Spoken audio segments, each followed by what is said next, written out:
লাল চলবে, এই কালো চলবে না, সব ফেলাও, এই কালো চলবে না, চলবে না, কালো আর কোনো কিছু আছে? কালো চলবে না, কালো যা আছে সব শেষ। লাল লাল। এই লাল। আজকে নাকি জাতীয় শোক দিবস, আজকে নাকি আমার ভাই সাইদ সহ আরো যে 266 জনের মতো মারা গেছে বা আরো অনেকের হিসাব বাদে, তো আজকে নাকি তারা এই জন্য শোক পালন করতেছে বা জাতিকে বলতেছে তোমরা শোক পালন করো, কালো ড্রেস পরো, মানে কালো পতাকা উত্তোলন করো, শোক হিসেবে মানে তারা উত্তোলন করতে চাইতেছে। বাংলাদেশে জাতীয়ভাবে শোক পালন করা হয়েছে, যেখানে বলা হয়েছে কালো ড্রেস পরতে, কিন্তু এইটা ছাত্ররা মানে না, আমরাও মানি না। কারণ যেখানে শত শত মানুষের রক্ত গেছে, রক্তের বিনিময়ে পাইছি কি? রক্ত গেছে লাল, লাল দিছি, লাল লালের বিনিময়ে রক্ত যখন দিছি, রক্তের কথা বলবো, রক্তের পরিচয় দেব। রে লেগেছে রক্তে আগুন লেগেছে, লেগেছে রে লেগেছে, রক্তে আগুন লেগেছে, জেগেছে রে জেগেছে, ছাত্র সমাজ জেগেছে, জেগেছে রে জেগেছে, ছাত্র সমাজ জেগেছে, তো রক্ত আরো দেব রক্ত, দিয়েছি তো রক্ত, আরো দিব রক্ত, রক্তের বন্যায় ভেসে যাবে অন্যায়, রক্তের বন্যায় ভেসে যাবে লাখো শহীদের রক্তে কেনা, দেশটা কারো বাপের না, লাখো শহীদের রক্তে কেনা, দেশটা কারো বাপের না। পুরো জাতি দেখছে ও বুঝছে দেশ বর্তমানে রক্তক্ষরণ, এটা কিন্তু আমরা সবাই জানি। কারণ ওরা কয়েকজন ইদানিং কিন্তু আপনার রাষ্ট্রীয়ভাবে শোকাহত পালন করতেছে বা জাতিরে আহ্বান জানাইতেছে, কিন্তু দেশ যে রক্তক্ষরণ এটা কিন্তু জাতি জানে বা জেনে গেছে, বা এখন তারা মানতেছে না, ছাত্র সমাজ মানতেছে না, আমরাও মানতেছি না।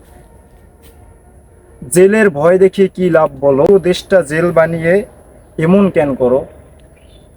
পুরো দেশটাকে জেল বানিয়ে এমন কেন করো? আসলে পুরো দেশটা কিন্তু এখন জেলের মতো হয়ে গেছে। তো এখানে দেখা যায় আপনারা যে করতেছেন,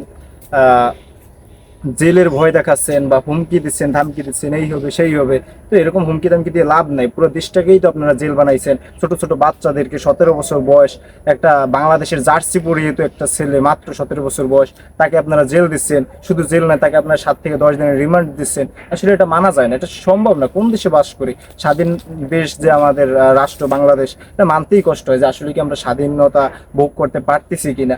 তারপরে আসেন আপনারা যে কাহিনী করতেছেন, আপনারা নাটক করতেছেন, আপনারা গুলি করে হত্যা করলেন, আপনারা লাঠি দিয়ে পিটালেন, আমাদের বোনদেরকে অত্যাচার করলেন, আমার সাইদ ভাই সহ আরো বিভিন্ন 266 জনের মতো মানুষদেরকে যে আপনারা হত্যা করলেন নির্মমভাবে, সেই মানুষগুলোকে আপনারা এখন কি বলতেছেন? শোক পালন করতেছেন। অথচ আপনারাই পারমিশন দিলেন, আপনারাই গুলি করলেন, আপনারাই হত্যা করলেন, আবার আপনারাই বলতেছেন শোক পালন করব তাদেরকে নিয়ে, তাদের জন্য আপনারা শোকাহত। তারপরে বেশ ভালো, সেটা গেল, মানলাম, সেটা কোনো ফাইল না। কিন্তু এই যে আপনার আবার মানে রক্তক্ষরণ, এত এত রক্ত ঝরালো ছাত্ররা, তারপর তারা যে এত সহজে সবকিছু মেনে নেবে, এটা আপনারা কিভাবে আশা করলেন? এটা আসলে সম্ভব না। আমাদের যে সাইদ ভাই সহজে আরো কয়েকজন মারা গেছে, তানিয়া আপু বা আরো কয়েকজন নাম না জানা বা নাম জানাও আছে কয়েকজনের, কিন্তু তাদের নাম বলতে চাই না। তাদেরকে জাস্ট আমরা শ্রদ্ধা করতে চাই, বিনম্র শ্রদ্ধা তাদের প্রতি। যেখানে বাংলাদেশে 266 জন মানুষের জীবন গেছে, রক্ত গেছে, তাদের মা জানে, তাদের বাপ জানে, তাদের ভাই বোন আত্মীয় স্বজন জানে যে একটা আপন জন গেলে কি হারায়। আপনারা এখন শোকাহত পালন করতেছেন, আপনারা যেখানে বলছেন গুলি করিয়া মারতে, ছাত্রলীগের পোলাপান মাঠে নামাইলেন, তাগো দিয়া তাগো মারাইলেন, আবার আপনারাই নাটক করতেছেন। বাহ, আপনারা নাটকে বাংলাদেশের যত বড় বড় নাটক করে তাগো হার মানাই দেবেন। আমরা মানবো না, আমরা এখানে মানার কোনো প্রশ্নই আসে না। কিসের শোক, কিসের? যেখানে আমাদের ভাইদের রক্ত গেছে সেখানে আমরা কিসের নাটকে জড়িয়ে দেবো? আপনারা মারলেন, ধরলেন, আপনারা অ্যাটাক করলেন, আপনারা গুলি ছুড়লেন, হত্যা করলেন, সবকিছু করার পরও আপনারা আবার নাটক করতেছেন, আপনারা শোক পালন করতেছেন। এ কেমন দেশ, এ কেমন নীতি, এ কেমন আপনাদের রাজনীতি না পলিটিক্স, কিছুই বুঝতেছেন? যেটা আমরা কখনো মানি না, মানবো না। এটা মানার কোনো যুক্তি আসে না।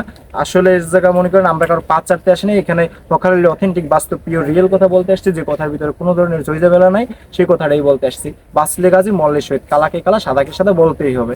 ঠিক আছে, 6 9 9 খাবো না, গীত কেন গাবো না।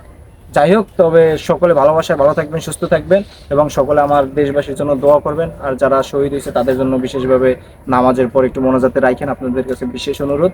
তো তারা যেন জান্নাতের উচ্চ স্তরটা তারা যেন পায়, সকলে তাদের জন্য দোয়া করবেন। সকলে ভালোবাসায় ভালো থাকবেন, সুস্থ থাকবেন। দেখা হচ্ছে পরবর্তী কোনো ভিডিওতে। গুড বাই, আল্লাহ হাফেজ।